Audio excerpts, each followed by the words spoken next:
Hello students. NCERT गणित कक्षा 9वीं में आप सभी का स्वागत है। आज हम स्टार्ट करेंगे अध्याय 5 जिसका नाम है यूक्लिड की ज्यामिति का परिचय। तो इस चैप्टर में हम ज्यामिति से संबंधित कुछ अवधारणाओं के बारे में समझेंगे तथा इनके कुछ अभिगृहित भी समझेंगे और ज्यामिति की कुछ मूल अवधारणाएं भी इसमें समझाई गई हैं। और ये देखा जाए तो चैप्टर छोटा है क्योंकि इसमें 2 ही प्रश्नावलियाँ हैं और इनमें इनके अंतर्गत हमें कुछ ऑब्जेक्टिव टाइप क्वेश्चन भी कवर करने हैं और साथ ही साथ कुछ तथ्यात्मक कथन भी दिए गए हैं, इनको भी कंप्लीट करना है। लेकिन उसके पहले हमें कुछ बेसिक जानकारियां पता होनी चाहिए, जैसे कि चैप्टर का नाम है। चैप्टर का नाम है यूक्लिड की ज्यामिति का परिचय। तो यूक्लिड एक गणित के वैज्ञानिक का नाम है जो बहुत ही प्राचीन वैज्ञानिक है और इन्होंने ज्यामिति के बारे में हम यूँ कह सकते हैं कि बहुत पहले परिचय करवाया था, क्योंकि उसके पहले ज्यामिति का ज्ञान नहीं था। और उसके बाद फिर यूक्लिड जो यूनान देश के एक वैज्ञानिक हैं, इन्होंने ज्यामिति की कुछ बेसिक परिभाषाएं सामने रखीं और कुछ ग्रंथ भी लिखे, जिनमें से एलिमेंटस नाम का इन्होंने एक ग्रंथ लिखा था जिनमें 13 अध्याय थे। तो आइए हम थोड़ा यूक्लिड को स्टडी कर लेते हैं। तो आप स्क्रीन पर यूक्लिड को देख पा रहे होंगे। ये बहुत ही प्राचीन वैज्ञानिक हैं, जैसे कि आप इनकी वेशभूषा से भी देख सकते हैं। और उस समय सुख सुविधाएं बहुत ही कम थीं, बहुत कम यंत्रों की खोज हुई थी और उस समय इन्होंने बहुत सारी ज्यामिति की अवधारणाएं दी और उनके कुछ अभिगृहित भी लिखे। इनमें से जो प्रमुख अभिगृहित और अवधारणाएं रही हैं वो इस चैप्टर में मेंशन की गई हैं। तो हम लोग इनके बारे में पढ़ेंगे। इन्होंने ज्यामिति, हम यूँ भी कह सकते हैं कि इन्होंने ज्यामिति की उस समय शुरुआत की थी और पाइथागोरस भी इनमें शामिल थे। पाइथागोरस का भी ज्यामिति में बहुत बड़ा हाथ है। तो दोनों ही बहुत ही इंटेलिजेंट थे। और आइए हम यूक्लिड के बारे में थोड़ा सा इनकी पर्सनल डिटेल देख लेते हैं कि ये कहाँ के रहने वाले हैं और इन्होंने कौन कौन सी बातें और अपने जीवन काल में की हुई हैं।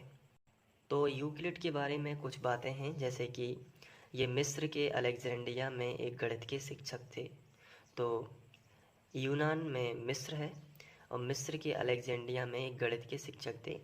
यूक्लिड ने उस समय तक ज्ञात गणित के समस्त ज्ञान को अपने प्रसिद्ध ग्रंथ एलिमेंटस में एकत्रित किया। तो ये भी आपसे पूछा जा सकता है कि यूक्लिड ने कौन सा ग्रंथ लिखा, तो वो याद रखिए एलिमेंटस, ये आपसे पूछा जा सकता है। तो बताइए यूक्लिड ने कौन सा ग्रंथ लिखा? एलिमेंटस। अब इसमें आगे लिखा है कि इन्होंने एलिमेंटस को 13 अध्यायों में विभाजित किया। तो ये भी आपसे पूछा जा सकता है कि एलिमेंटस के कितने अध्याय हैं? तो 13 अध्याय टोटल इन्होंने बनाए, जिनमें से प्रत्येक अध्याय को पुस्तिका माना जाता है। तो सबसे पहली बात आती है कि यूक्लिड ने कौन सा ग्रंथ लिखा, तो इसका सीधा जवाब होगा एलिमेंटस।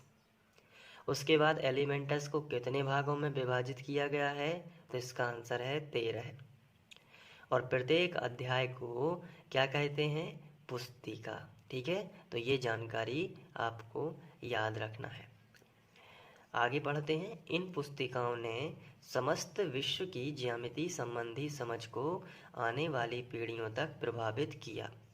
तो अब आप सोच सकते हैं कि उस समय जहाँ पर कुछ ज़्यादा विकास नहीं हुआ था गणित में और वहाँ पे केवल संख्याओं का जोड़ घटाना ही होता था, उस समय इन्होंने ज्यामिति जैसी चीज़ को सामने लाया और इन्होंने रेखाएं, कोण आदि के बारे में अध्ययन किया और हमें बताया।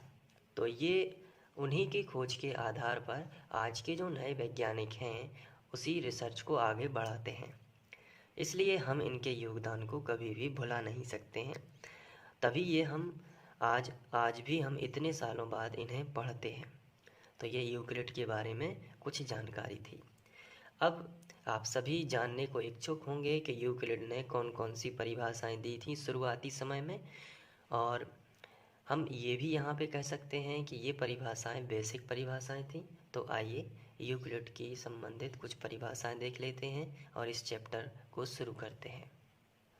तो यूक्लिड की कुछ प्रमुख परिभाषाएं जो हैं बहुत ही बेसिक परिभाषाएं हैं और आज के दौर में हम लोगों को इन्हें समझने में कोई दिक्कत भी नहीं होती है। लेकिन उस समय ये सब चीज़ें बेसिक थीं, लेकिन फिर भी यहाँ से शुरुआत उन्होंने की थी। जैसे उन्होंने बिंदु के बारे में बताया था। उन्होंने कहा कि बिंदु में एक बिंदु वह होता है जिसका कोई भाग नहीं होता है। तो इस बात का क्या मतलब है? उन्होंने कहा, जैसे हम इसको थोड़ा रफ में समझें, उन्होंने इस तरीके से कहा था कि जैसे एक पॉइंट हमने निर्धारित किया, तो ये जो है इसका कोई भाग नहीं होता है, ये केवल किसी चीज़ की स्थिति दर्शाता है। जैसे कोई बिंदु यहाँ पे है, कोई बिंदु यहाँ पे, तो ये केवल क्या दर्शाता है? लोकेशन। ना इसकी लंबाई होती है, ना चौड़ाई होती है, इसका कुछ भी भाग नहीं होता। तो यूक्लिड क्या कहते हैं कि बिंदु वह होता है जिसका कोई भाग नहीं होता है। तो बिंदु के बारे में इन्होंने एक बात बोली थी। इसके बाद आगे बढ़ते हैं। इन्होंने फिर बहुत ही बेसिक सी पहले तो परिभाषाएं दी, जैसे कि रेखा। इन्होंने रेखा के बारे में बताया कि एक रेखा चौड़ाई रहित लंबाई की होती है। यहाँ पे चौड़ाई रहित लंबाई की होती है, इसका मतलब क्या है? तो इसको समझने के लिए हम यहाँ पे जैसे एक रेखा खींचते हैं, कोई भी हमने रेखा खींची, ये मान के चलिए हमने एक लाइन खींची। अब ये लाइन हो गई। अब इसमें देखा जाए तो इसमें लंबाई है, चौड़ाई तो है नहीं।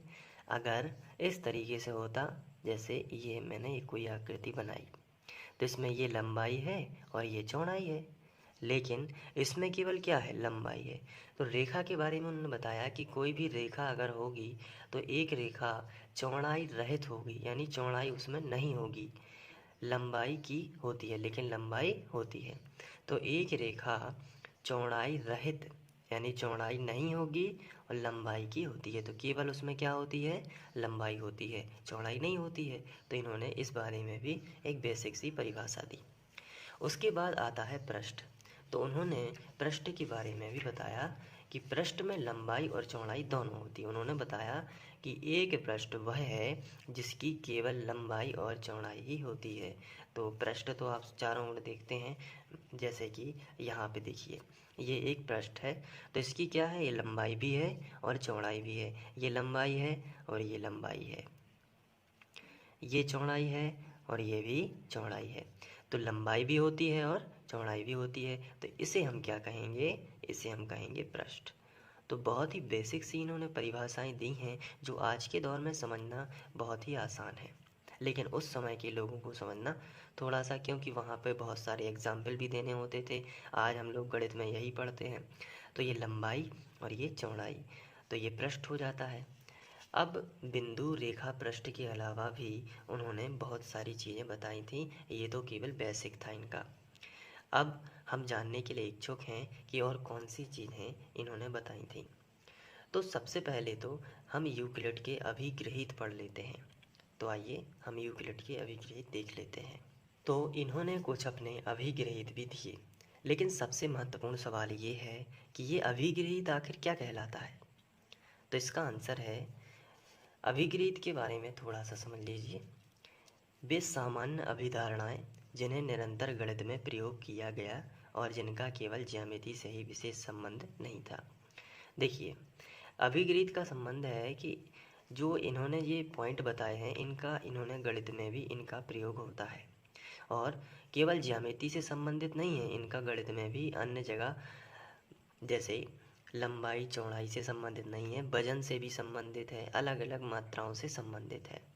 तो ऐसा नहीं है कि केवल विशेष ज्यामिति से ही संबंध हो, ये वस्तुओं पर आधारित है, रेखाओं पर आधारित है। तो ऐसे कुछ अभिगृहित इन्होंने दिए।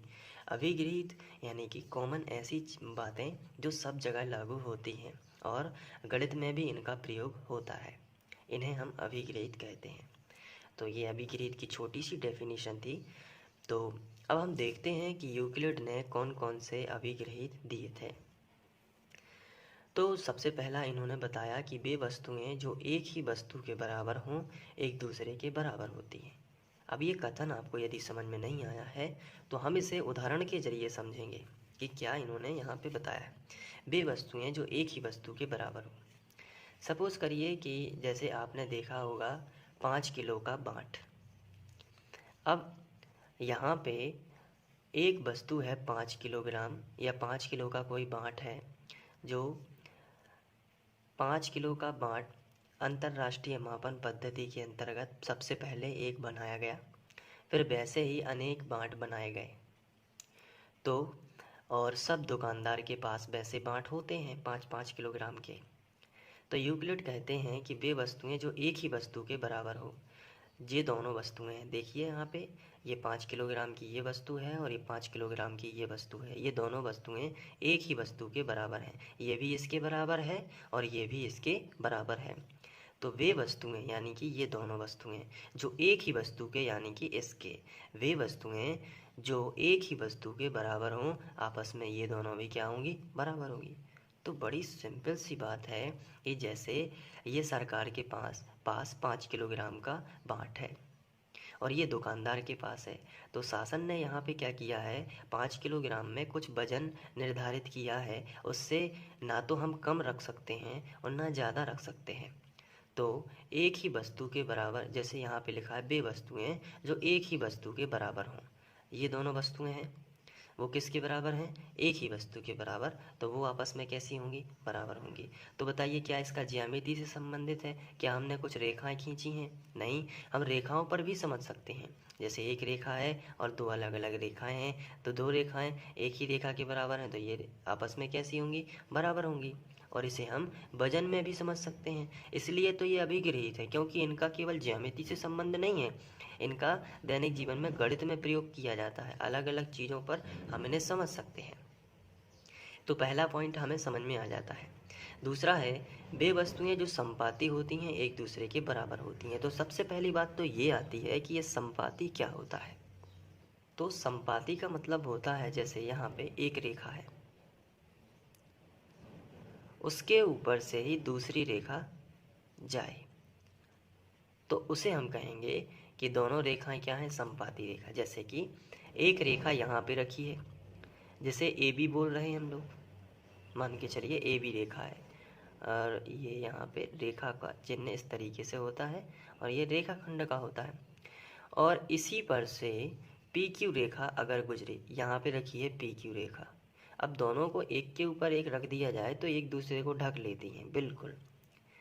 तो इसे हम क्या कहेंगे, वे वस्तुएं जो संपाती होती हैं एक दूसरे के बराबर होती हैं।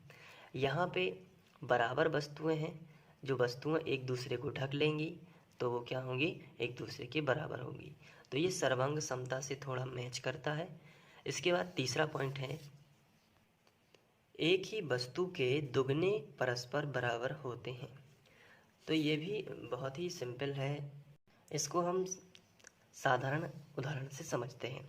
जैसे कि यहाँ पे 1 किलोग्राम शक्कर रखी है, कितनी, 1 किलोग्राम, तो इसका हम दुगना यहाँ पे करते हैं।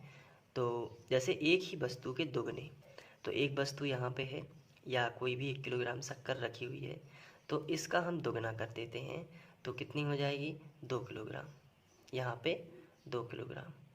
और इसी 1 किलोग्राम का दुगना करके हम यहाँ पे फिर कर देते हैं, तो कितनी हो जाएगी, 2 किलोग्राम। तो ये आपस में है ना बराबर। इसी तरीके से ज्यामिति में भी हम इसको समझ सकते हैं कि जैसे कोई वस्तु यहाँ पे रखी है या कोई क्यूब रखा है, मान के चलिए, ये देखिए, ये हमने क्यूब बनाया, तो इसका दुगना करेंगे तो एक बड़ा क्यूब बनेगा, है ना, और इसका दुगना करेंगे तो एक बड़ा क्यूब बनेगा। तो मान के चलिए यहाँ पे एक क्यूब बना, बड़ा क्यूब बना, और ऐसा ही क्यूब यहाँ पे भी बना। तो ये दोनों आपस में कैसे होंगे, ऐसा ही क्यूब यहाँ पे भी बन गया, तो ये दोनों कैसे होंगे, आपस में बराबर होंगे। तो ये बेसिक सी चीज़ें हैं। इसके बाद है, पूर्ण सदैव अपने भाग से बड़ा होता है। तो ये भी है कि कोई वस्तु यदि पूर्ण है तो अपने भाग से बड़ी होगी। तो जैसे छोटे छोटे भागों को मिलाकर कोई पूर्ण बनाया जाता है, तो पूर्ण हमेशा अपने भागों से कैसा होगा, बड़ा ही तो होगा, क्योंकि उसी से मिलकर बना है। तो पूर्ण हमेशा अपने छोटे छोटे भागों से क्या होता है, बड़ा होता है। तो ये इनके कुछ अभिगृहित थे। अब इसके बाद कुछ एडिशनल जानकारी हम इसमें ऐड कर लेते हैं, जो कि है रेखा एवं रेखाओं के प्रकार। तो सबसे पहले रेखा की डेफिनेशन क्या होगी, तो एक रेखाखंड के दोनों दिशाओं में अनंत तक बढ़ाने में आरेख प्राप्त होती है, उसे रेखा कहा जाता है। तो इसका क्या मतलब है? इसका सीधा सा मतलब ये है कि जैसे यहाँ पे रेखा इस तरीके से बनाई जाती है, ये देखिए, और इनके दोनों दिशाओं में एक तीर का चिन्ह बनाया जाता है। ये तीर का चिन्ह क्या बताता है कि इस रेखा को हम दोनों दिशाओं में अनंत तक बढ़ा सकते हैं, यानी इसे हम कितना भी दूर तक बढ़ा सकते हैं, तो इसे हम बोलते हैं रेखा। लेकिन अगर इस तरीके से कभी कोई लाइन खींची हुई है तो इसे हम रेखा नहीं कहते हैं, तो इसे क्या कहते हैं? तो इसे हम कहते हैं रेखा खंड। क्या कहते हैं? रेखाखंड। क्यों? क्योंकि रेखाखंड के दोनों सिरों पर तीर का चिन्ह नहीं लगा रहता, और तीर का चिन्ह नहीं लगा रहता इसका मतलब है कि इसके दोनों सिरे निश्चित होते हैं। हो सकता है 2 सेंटीमीटर का हो सकता है 3 सेंटीमीटर का हो।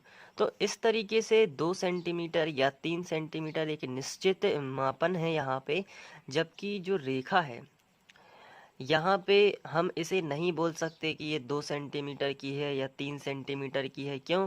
क्योंकि इसके दोनों सिरे पर तो तीर के चिन्ह लगे हुए हैं, और ये तीर के चिन्ह क्या बताते हैं कि इसे हम कितना भी बड़ा खींच सकते हैं, कितना भी छोटा। तो रेखा का ही हिस्सा होता है रेखाखंड। जैसे ये रेखा है तो इसके अगर हम यहाँ पे 2 पॉइंट बना दें और लिख दें कि 1 सेंटीमीटर, तो इसका मीनिंग होगा कि ये 1 सेंटीमीटर का रेखाखंड है। तो रेखा के अंदर ही रेखाखंड होता है, जैसे कि नाम से स्पष्ट है, रेखा का खंड। ये जो रेखाखंड है ये किसी न किसी रेखा का खंड तो होगा जो कि निश्चित है। सिर्फ इतना फर्क है कि रेखा जो है वो कैसी होती है? वो अनिश्चित होती है। रेखा कैसी होती है? अनिश्चित। दोनों दिशाओं में कितनी भी बढ़ाई जा सकती है, जबकि रेखाखंड कैसा होता है? रेखाखंड निश्चित होता है। कितने सेंटीमीटर का होगा? 2 या 3, लेकिन निश्चित जरूर होगा। अब इसकी डेफिनेशन आपको समझ में आ जाएगी। एक रेखाखंड के दोनों दिशाओं में, ये हो गया रेखाखंड। रेखाखंड की दोनों दिशाओं में, यानी कि यहाँ पे और यहाँ पे दोनों दिशाओं में अनंत तक बढ़ाने में आरेख प्राप्त होता है। दोनों दिशाओं को यहाँ भी अनंत तक बढ़ा देते हैं और यहाँ भी अनंत तक बढ़ा। देखिए ये बन गई ना रेखा। तो कैसे बनती है रेखा? रेखाखंड से हम लोग डेफिनेशन में पढ़ रहे हैं। रेखाखंड से एक रेखाखंड के दोनों दिशाओं में, तो इस दिशा में भी और इस दिशा में भी, दोनों दिशाओं में अनंत तक बढ़ाने में, इसको अनंत तक बढ़ा दिया, आरेख प्राप्त होती है, और उसे हम क्या कहते हैं? रेखा। अब यहाँ पे रेखा सीधी लाइन के तौर पर ही नहीं बल्कि कई प्रकार से पाई जाती है, इसलिए रेखाओं के प्रकार भी हम यहाँ पे पढ़ लेते हैं। रेखा के प्रकार में सबसे पहले बात आती है सरल रेखा की। तो सरल रेखा बिल्कुल जैसे हम बना रहे हैं इसी तरीके की एक रेखा होती है, इसे हम सरल रेखा कहते हैं। तो ऐसी रेखा जो एक बिंदु से दूसरे बिंदु तक बिना बदले जाती है, यानी कि अगर यहाँ से यहाँ तक जा रही है, एक बिंदु से एक लोकेशन हमने ये मानी, एक लोकेशन ये मानी, तो वहाँ पे बिना बदले सीधी चलती है, उसे हम क्या बोलते हैं? सरल रेखा। तो सरल रेखा का मतलब आप समझ गए होंगे, एक सीधी रेखा। इसके बाद आता है वक्र रेखा। तो वक्र रेखा में होता क्या है कि एक वक्र बना, वक्र का मतलब होता है इस तरीके का वक्र, ये वक्र होता है, यानी आधा वृत्त या टेढ़ा मेढ़ा मार्ग भी हम कह सकते हैं इस तरीके से। तो अगर कोई रेखा सीधी ना चलकर ऐसे बनाई जाती है तो ये भी क्या होती है? एक रेखा ही है, इसे भी अनंत तक ले जा सकता है, लेकिन ये कैसी रेखा है? वक्र रेखा है। वक्र रेखा वैसी रेखा को कहा जाता है जो एक बिंदु से दूसरे बिंदु तक टेढ़ी मेढ़ी होकर तथा दिशा बदलते हुए आगे बढ़ती है। तो देखिए ये टेढ़ी मेढ़ी है ना, और दिशा बदली, पहले ऊपर की ओर, फिर नीचे की ओर, फिर ऊपर की ओर, फिर नीचे की ओर। तो इसे ही हम क्या कहते हैं? इसे हम कहते हैं वक्र रेखा। तो ये कुछ रेखाओं के प्रकार हैं, आगे और भी हमें दिए गए हैं, तो आगे देख लेते हैं। संगामी रेखा। संगामी यानी कि सम यानी कि समान, और गामी यानी कि गमन करने वाली। तो ऐसे बिंदु, एक पॉइंट होगा, एक पॉइंट होगा, उसी बिंदु से सभी रेखाएं जाती हैं, तो उसे हम क्या कहते हैं? संगामी रेखाएं। ऐसी 2 या 2 से अधिक रेखाएं जो किसी एक बिंदु से होकर गुजरती हैं, जैसे ये हमने यहाँ पे बिंदु बनाया, इसी बिंदु से एक रेखा ये निकल गई, एक यहाँ से इसी बिंदु से ये निकल गई, इसी बिंदु से ये भी निकल गई, इसी बिंदु से ये भी निकल गई। तो सभी रेखाएं क्या हो रही हैं, एक ही बिंदु से निकल रही हैं, तो ये सभी रेखाएं क्या होंगी, संगामी रेखाएं। संगामी रेखाएं, ये सभी रेखाएं क्या होंगी, संगामी रेखाएं। क्यों, क्योंकि ये सभी रेखाएं कहाँ से जा रही हैं, एक ही बिंदु से जा रही हैं।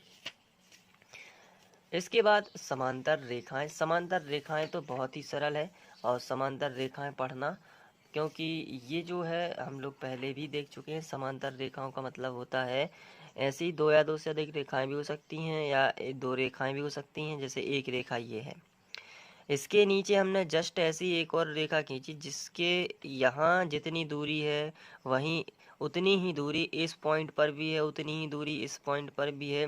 तो ऐसी दो रेखाएं जिनके बीच की दूरी हमेशा क्या होती है, समान। जैसे यहाँ पे जितनी दूरी होगी उतनी ही दूरी का क्या होगी, यहाँ पे भी होगी, उतनी ही दूरी यहाँ पे भी होगी, उतनी ही दूरी यहाँ पे भी होगी। लेकिन अगर हम इस तरीके से बना दें तो ये समांतर हैं क्या, तो आंसर है नहीं, क्योंकि यहाँ पे ज़्यादा दूरी है और यहाँ पे कम दूरी है, तो ये समांतर नहीं है। लेकिन यहाँ पे जितनी दूरी है इतनी ही दूरी यहाँ पे भी है, तो ये रेखाएं कैसी होंगी, समांतर। जबकि ये रेखाएं समांतर नहीं होंगी, इसे बोलते हैं असमांतर रेखाएं। तो समांतर रेखाएं हमने देख ली। इसके बाद बात करेंगे त्रियक रेखा। त्रियक रेखा ऐसी होती है जैसे दो रेखाएं हैं, इसके सामने या दोनों रेखाओं को छेदती हुई एक आड़ी लाइन हमने खींच दी, तो इसे हम क्या बोलते हैं, त्रियक रेखा। इसे हम बोलते हैं त्रियक रेखा। तो बहुत ही सिंपल सिंपल सी डेफिनेशन है। ऐसी रेखा जो दो या दो से अधिक रेखाओं को काटे, जैसे दो रेखाओं को काट दिया, तो इसे हम क्या बोलते हैं, त्रियक रेखा। अब आगे देखते हैं। सबसे पहली बात आती है संपाती रेखाएं। संपाती यानी कि एक ही पथ से गमन करने वाली, या देखिए यहाँ पे, वहां पे संगामी था, संगामी, तो गामी का मतलब होता है गमन करना यहाँ पे, और तो एक ही बिंदु से गमन करना। संगामी रेखाओं को क्या था, एक ही बिंदु से गमन करना। जबकि संपाती रेखा में क्या होता है कि एक रेखा है, उसी के ऊपर से दूसरी रेखा जा रही है, उसी के ऊपर से तीसरी रेखा जा रही है, उसी के ऊपर से चौथी रेखा। तो ऐसी चार पांच रेखाएं हैं जो एक ही पथ से गमन करती हैं, इसलिए संपाती हो जाती हैं। यदि एक ही रेखा पर एक से अधिक रेखाएं हों, मैंने अभी अब आपको बताया कि एक रेखा है, उसी पर से दूसरी रेखा है, उसी पर से तीसरी रेखा है, तो एक ही रेखा पर एक से अधिक रेखाएं हों तो उन रेखाओं को क्या बोलते हैं, संपाती रेखाएं। इसके बाद रेखाखंड। रेखाखंड रेखा का ही भाग होता है जिसके दोनों किनारे निश्चित होते हैं, ये भी हमने देख लिया था कि रेखाखंड क्या होता है। एक यहाँ पे अगर हम रेखाखंड के बारे में देखें तो ये रेखा, जैसे तो रेखा का ही भाग ये हमने काट लिया, खंड बना लिया, तो रेखा का खंड यानी कि रेखा खंड ये निश्चित होगा। अब ये हो सकता है 2 सेंटीमीटर का हो, 3 सेंटीमीटर का हो, तो रेखा का ही खंड होता है। इसके बाद बात करें किरण। किरण क्या होती है, किरण इस तरीके से, इसका जो किरण बनाने का तरीका है वो इस तरीके से है। तो इसका क्या मतलब है कि एक भाग तो निश्चित है लेकिन दूसरा भाग क्या है, अनिश्चित। जहां पर तीर का चिन्ह लगा हो वो क्या हो जाता है, वो अनिश्चित हो जाता है, वो क्या हो जाता है, अनिश्चित। और जहां पर बिंदु रखा हो वो क्या होता है, निश्चित होता है।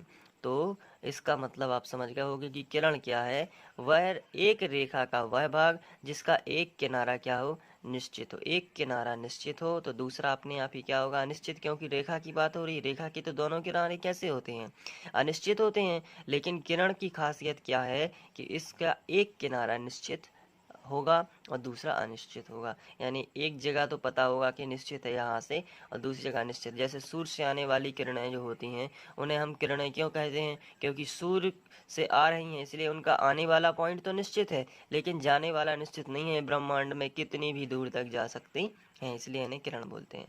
तो ये एडिशनल जानकारी थी। इसके साथ ही अब हम यूक्लिड की कुछ अवधारणाएं देखेंगे और प्रश्नावली स्टार्ट करेंगे नेक्स्ट वीडियो में। तब तक के लिए आप इनका स्क्रीनशॉट ले लीजिए यहाँ से और इन्हें भी नोट कर लीजिए अपने नोट्स में।